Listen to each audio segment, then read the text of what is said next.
Hello, hello. So welcome to another YouTube video. Today is Thursday, April 23rd. We are in quarantine and all the days of the week are blending in together for me, but thank you for joining me.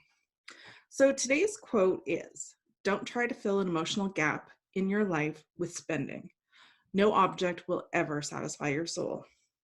I know I talk a lot about feelings and emotions around money, but I firmly believe, especially for women, there are a lot of emotions around money.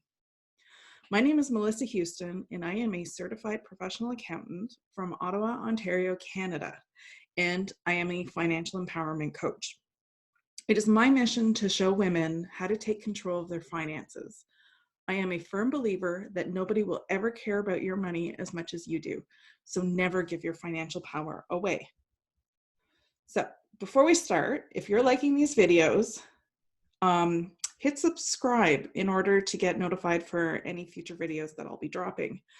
Typically, because I'm new at this, I'm dropping about 3 videos per week. So I'm never really sure what day I'm going to choose, but if you hit subscribe, then you'll get notified and you won't miss out on anything.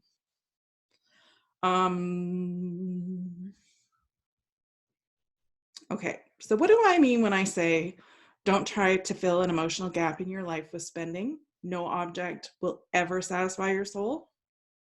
Well, have you heard of emotional eating? Emotional spending is just as real. Emotional spending is when we are purchasing items that we don't necessarily need as a result of feeling stressed out, bored, underappreciated, incompetent, unhappy, or any other feeling. And it doesn't have to be just a negative feeling. It can be positive feeling. It can happen with happiness, joy, celebration. When we are using money as a way to make ourselves feel better about how we feel, we are emotionally spending. This is a common behavior that's also known as retail therapy. It has been suggested through studies and surveys that we've experienced a rise in emotional spending when online shopping came into the scene. It's been my own personal experience that shopping online became a comforting, mindless habit that racked in a ton of consumer debt for me. And no, I am not proud of that. I was bored and I was looking for fulfillment. And I turned to online shopping to avoid these negative feelings. And as hard as I tried, nothing I purchased would ever make me feel better.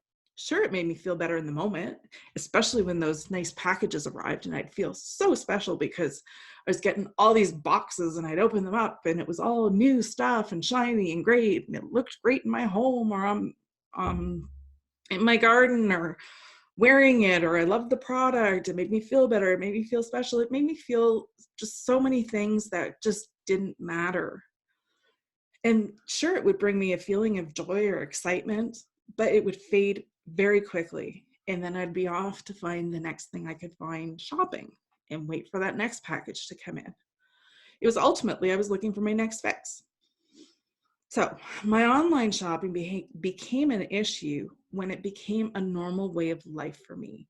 My husband would freak out over the amount of packages that were coming through the door, and our mail carrier knew me on a first name basis. He knew that if I was spending this kind of money, that it was coming from somewhere, and we combine our money, so it's just as important to him as it is to me as to where we spend our money. So I did not recognize I had a problem until it was when I realized I was in massive debt. Not a fun place to be in, especially when I definitely knew better. So how did I manage to kick that nasty emotional spending habit? First, I had to recognize it was an issue. And believe me, it took a huge life lesson for me to recognize this. And I don't want that to happen to you. But what they say is everything happens for a reason. And I believe this is the reason why I decided to finally put myself out there and start my own business. I am passionate about helping others with their money. And I want you to know that even though we all make mistakes, it does not define who we are. If I can recover from this, anybody can recover from it. I was a professional and I studied this stuff. I was supposed to know better. I knew how to manage my money and I still got derailed.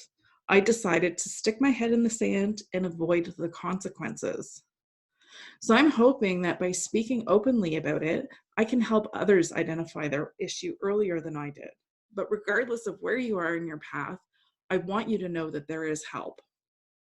Secondly, through hard work and dedication and working with my life coach and a commitment to discovering my self-awareness, I learned to identify my triggers and change my reactions. I put the credit cards away, took a deep breath, took a step back, and had a hard look at this situation.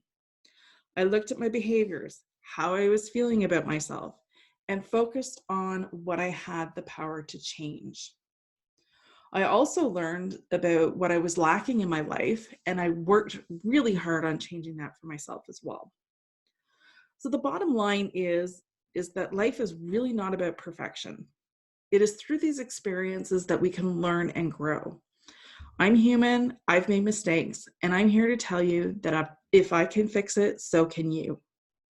It's not easy, but it is totally worth it. My commitment to myself and to my clients is in learning, growing, teaching, and sharing knowledge.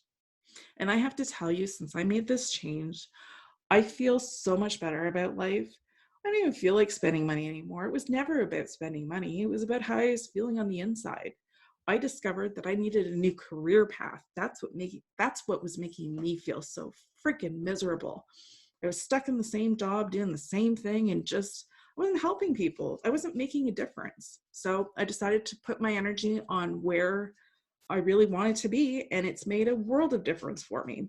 But it took the exploratory work to figure out that that's exactly what I needed. So that's it for today. And again, if you're liking these videos, hit subscribe and even share them with a friend. You never know who you'd be helping or who would find me the least bit entertaining. You never know. So anyways, have a fantastic weekend and stay healthy and stay happy. And I wish you all the best in this quarantine. Thank you.